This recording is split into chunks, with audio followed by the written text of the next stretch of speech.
আসসালামু আলাইকুম। আমার বড় ছেলে চতুর্থতম জন্ম।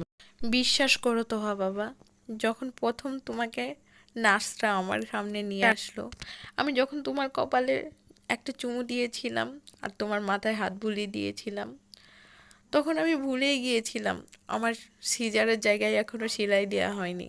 মাতৃত্বের স্বাদ যে এত মধুর আমি তখন তোমাকে প্রথম স্পর্শ করে বুঝেছিলাম।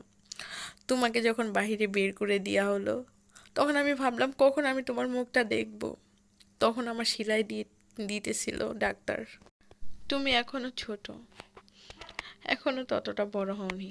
আমি তোমাকে শাসন করি, মাঝে মাঝে দুইটা একটা মারও দেই। তুমি ভাবো মা অনেক পচা, কিন্তু বিশ্বাস করো আমি তোমাকে মারার পরে আমার অনেক কষ্ট হয় বাবা। কিন্তু কি করব, তোমার ছোট ভাই আর তুমি মিলে যখন দুষ্টামি করো তখন তোমাদের সামলানো খুব দায় হয়ে যায় আমার একা মা হিসাবে। তোমার এই ছোট ছোট খুশিগুলা আমার কাছে অনেক দামি। তোমার আবদারটা আমার কাছে অনেক দামি। তোমার ছোট এই আবদারটা আমি পূরণ করতে পেরে আমার কাছে খুবই ভালো লাগতেছে। তোমার বাবা আমি যতটা পারি চেষ্টা করব তোমার ছোট আবদার, তোমার বড় আবদারগুলো তোমার সামনে এনে দেওয়ার জন্য। কিন্তু বাবা আমি সবসময় তোমার জন্য দোয়া করি তুমি যাতে একজন সঠিক মানুষ হিসাবে গড়ে ওঠো, একজন ইসলামিক আদর্শ মানুষ হিসাবে গড়ে ওঠো। আল্লাহ তাআলা তোমাকে যেন নেক হায়াত দান করে। আমি মা হিসাবে খাস মনে কাজ দিলে তোমার জন্য দোয়া করি।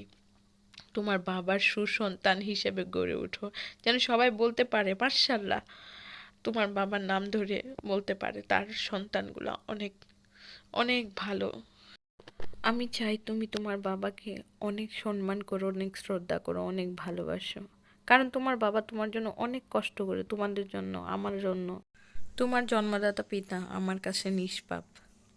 আমি চাই না কখনো তুমি তোমার পিতাকে অসম্মান করো। আমি আল্লাহর কাছে একটা জিনিসই চাই, তুমি তোমার বাবার আদর্শ সন্তান হিসেবে গড়ে ওঠো।